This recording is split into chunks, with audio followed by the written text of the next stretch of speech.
Good morning. This is where it comes from. It's the last chapter, chapter 21 of John, Gospel of John. Jesus reinstates Peter. When they had finished eating, Jesus said to Simon Peter, "Simon, son of John, do you truly love me more than these?" "Yes, Lord," he said, "you know that I love you." Jesus said, "Feed my lambs." Again, Jesus said, "Simon, son of John, do you truly love me?" He answered, "Yes, Lord, you know that I love you." Jesus said, "Take care of my sheep."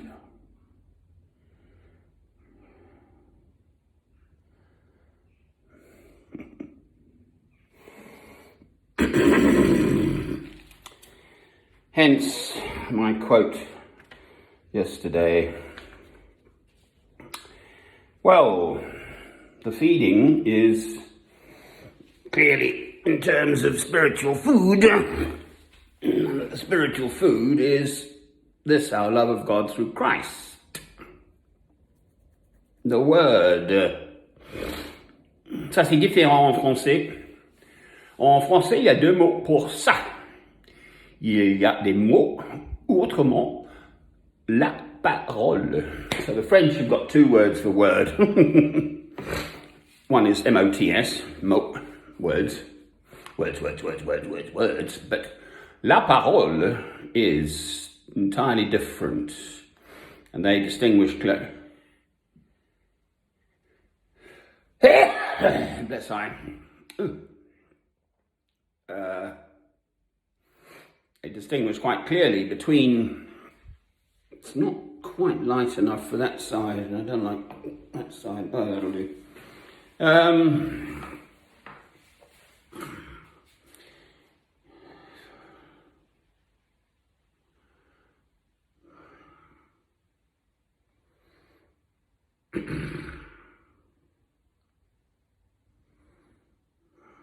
So, again, one of the few passages I can quote from the Gospel of John,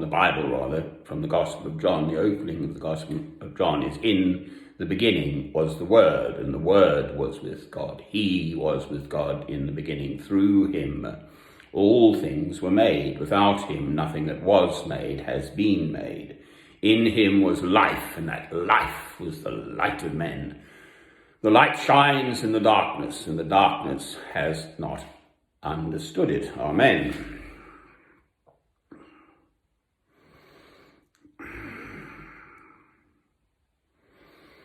How does one, you can take a horse to water, but you can't make it drink.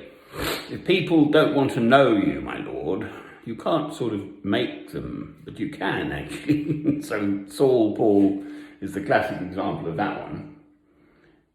He was actually persecuting the Jews, I think, actually having them, the new converts to Christianity. And having them martyred, basically.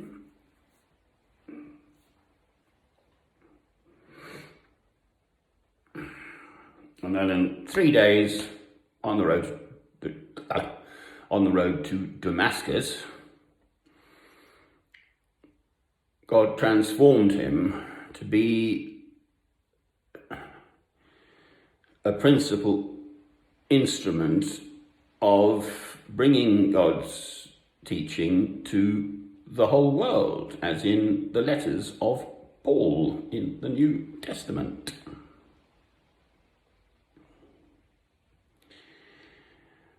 So I've mentioned this elsewhere, but you must not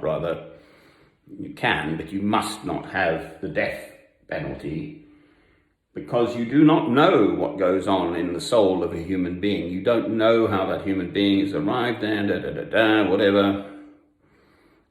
Quite frankly, if you lined up most of the leaders of this world, you'd find that they've got pretty murky dealings going on in their backgrounds, actually. They should all be lined up. Heaven forbid, heaven forfend, perish the thought. But I don't think anyone's got a completely clear cupboard of various skeletons, quite frankly. So there is this magic modern technology, which in many ways is transforming the world. So COVID's going on, and then the technology is allowing people to function in a different way,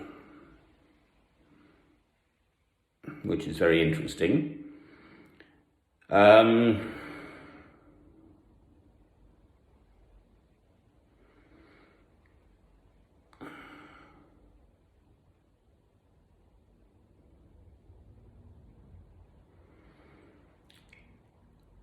I've made, it's over 3,000 films now in the last 12 years and a half, really. I started, I think, in about February, March of 2008. It's just me bringing, as far as I can, the light of Christ to shine in this dark world. And thus far, a few people have viewed them, I suppose.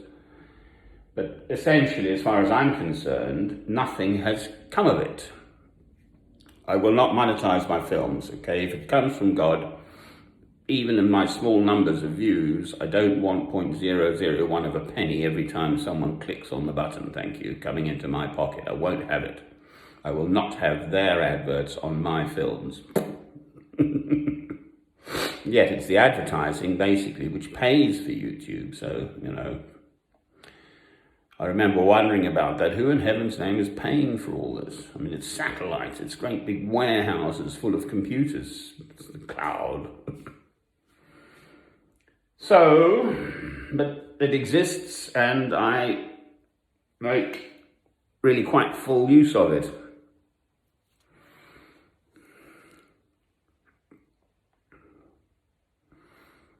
The one benefit I've ever received was a lady in America sort of rather fell in love with me and actually gave me the airline ticket. I was living in Perugia at the time by Assisi for St. Francis in Italy. So I think the winter of 2011-12, that year. So I got an airline ticket to Seattle, as it happens, and then back to London, Heathrow, actually. So I declare that benefit, as it were. I don't want pots of money. Money is totally not the answer. I mean, I have very rarely, in fact, it's the only one I've ever kept. People give you these little quotes, but joy is, and happiness is in how much you enjoy what you have, not forever hoping for something more. I mean, relative to much of the world's population, I've now landed in my own little place here. Yes, it's a little bit sort of, actually, quite frankly, utilitarian. The corridors are cramped. I can walk through the doors without hitting my head. No duck or grouse, but I mean, it's real cheapskate building. The floors are solid concrete. And yet they're worth a blooming fortune because of the area I'm in. Harpenden I'm in. Harpenden, Hertfordshire, where hurricanes hardly ever happen. England, of course. And then I'm still, in my spirit, wondering about see you in Jerusalem.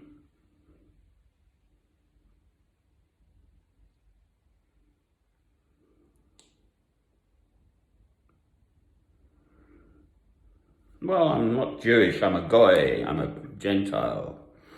So I'd never want to settle there, man. I think the government is appalling. Netanyahu is the most awful, hard, right-wing And I'm sure he's secular. I'm sure he knows a lot about Jewish stuff, but in his heart, I'm sure he's just a secular person. Anyway, it's in God's hand, all of this, as far as I'm concerned. I'm doing my best to bring this light of Christ to shine through my words. This is my gift, my personality. I don't create music, as I've no doubt said elsewhere. Jolly old. Actually, I was going to have this on. Love music. This is called Pachelbel's Canon. Rather lovely.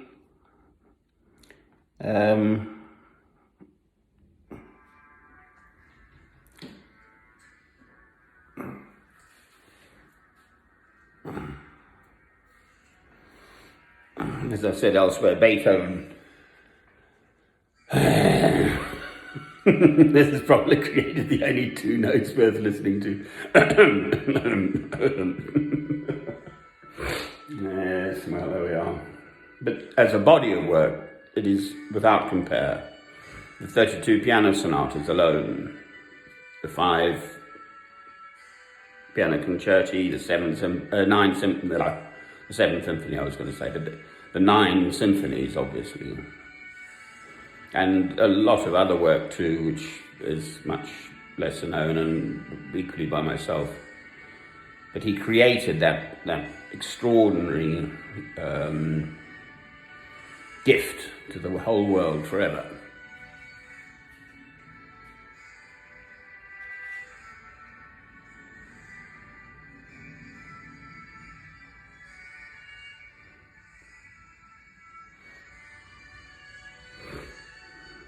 All we know of Pachelbel, generally, is this one canon. Funny old world. Feed my lambs, take care of my sheep, feed my sheep. Right, now, here I am. There are people passing, so I looked up the inn of the 8th happiness, it should be, because apparently the Chinese philosophy is there are 8 happinesses, and one of them is this place, I think. And in the film of Gladys Aylward, it's about this woman, Gladys Aylward, who became a missionary out in China. And I looked it up, actually. The physical, actual place where she physically was still exists in Yangcheng city. There are pictures of it. But in the film, couldn't get the people used to pass because they were white devils. You see, I think we were white devils to the old Chinese. See us as white devils. I think that's what they call us. So she got a scratch of hay, got a mule because the mules would pass. You see, so once the first mule went in, they all came in, and once the mules were feeding, they're not going to move, are they? So the mule leaders had to come in, and then they have a great big sort of warm bed thing. I think there's a fire underneath, and everyone sort of gets their bedroll out and all kind of gets some shut-eye. So that image of portrayed by Ingrid Bergman in the film, very beautifully actually.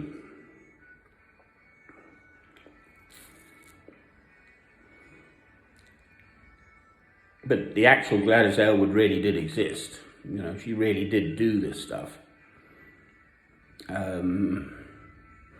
So in that context, I'm here and people are passing.